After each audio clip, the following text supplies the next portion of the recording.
So my first question is going to be for you, Rick. So a sense of place is particularly important to this play. And I know our audience members are always really fascinated with the production elements of our show. So can you tell us a little bit about the setting of the play, and then also talk a little bit about how we can expect to see that come to life on our stage? Thank you, Karen. Conor McPherson is one of the two contemporary Irish playwrights that have really decided to look at some of the rural aspects of modern Irish life. So when that Conor McPherson and Martin McDonagh, who both have set the vast majority of their plays in the western part of Ireland, and specifically in this place, the northwestern part of Ireland. So if you know Ireland, we are in the County Sligo, County Leitrim area, and this is still a part of Ireland that is very rustic, wild natural beauty, with hills, cliffs, the sea. Not a great deal of infrastructure, dirt roads still in a lot of this area. And so where we are is in a very, very small town that Conor leaves unnamed. So he does leave it a bit to our imagination exactly where we are in the northwest of Ireland. We know it's a very small village, and the setting is a very rural pub. Now, this pub is not the kind of Irish pub that you might imagine if you've been to Dublin, and you would think of a city pub. This is a pub that Conor describes as being attached to a farmhouse.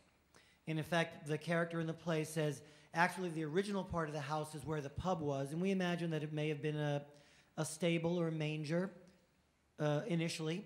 The farmhouse was then added, attached to what is now the pub, and they've added over 100, 200 years to this original property where this farmland is. So the pub itself is very simple. It's very rustic. There's not a lot of amenities, because one of the things that we know about the world of this play is that the characters say that although this area, this village, was once somewhat more thriving, there was in fact a large road that got built, and it bypassed this entire area. And so not many people come by.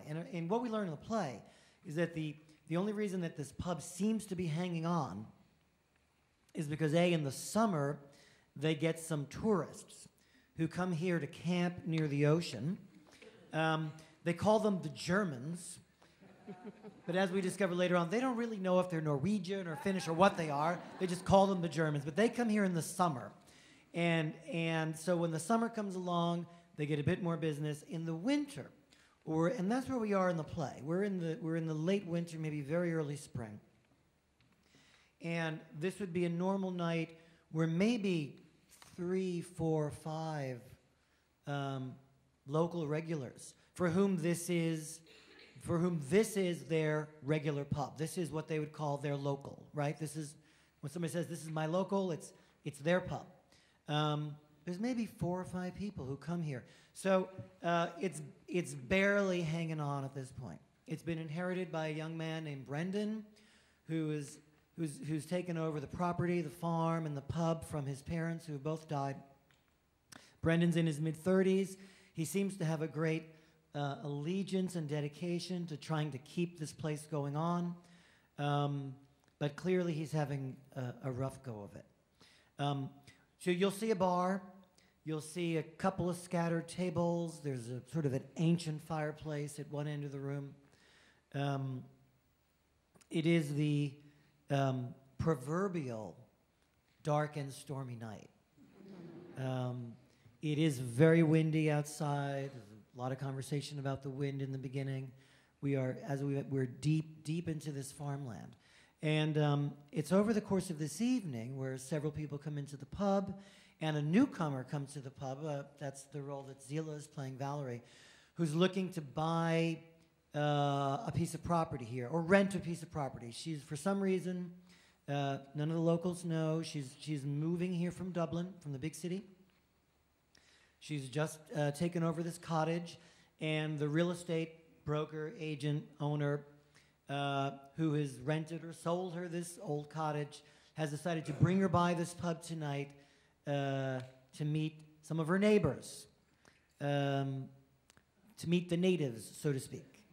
And over the course of this evening, as these gentlemen decide to posture and try to impress her with their either their gambling skills or their drinking skills or their storytelling skills, eventually they begin to tell some stories of some of the local folklore. And if you know something about County Sligo and about the Northwest, you know that a lot of it's sort of the repository of a lot of the most interesting fairy lore and legend and mythology of Ireland. Maybe it has something to do with the sort of the raw, beautiful nature of the countryside. Maybe it has something to do with the intensity of the wind coming off the sea there, and the cliffs and the rocks.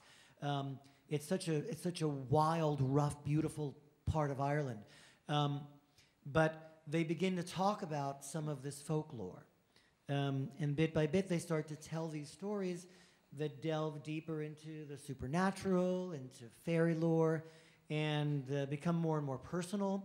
And over the course of this evening, some sort of wonderful, small, miraculous, intimate things happen. We spend the entire time in this pub, and the play is almost in real time. The play is about an hour 30, an hour 40 minutes without a break.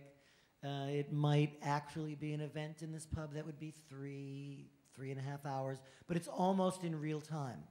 And the activity, the life of the pub is very real. So we've been working for the last week trying to get a lot of verisimilitude in every aspect of the detail of how does the barman handle his bar? How exactly is the drink poured and served? How are certain rituals of pub life observed, and how do those rituals sort of define some of the life of the people there? We're trying to really honor that as much as we can. So I think that you're going to spend a really interesting 90 or so minutes, hopefully feeling more and more like you're being drawn into, that you're one of the people in this pub on this evening who are hearing and sharing in some of these stories.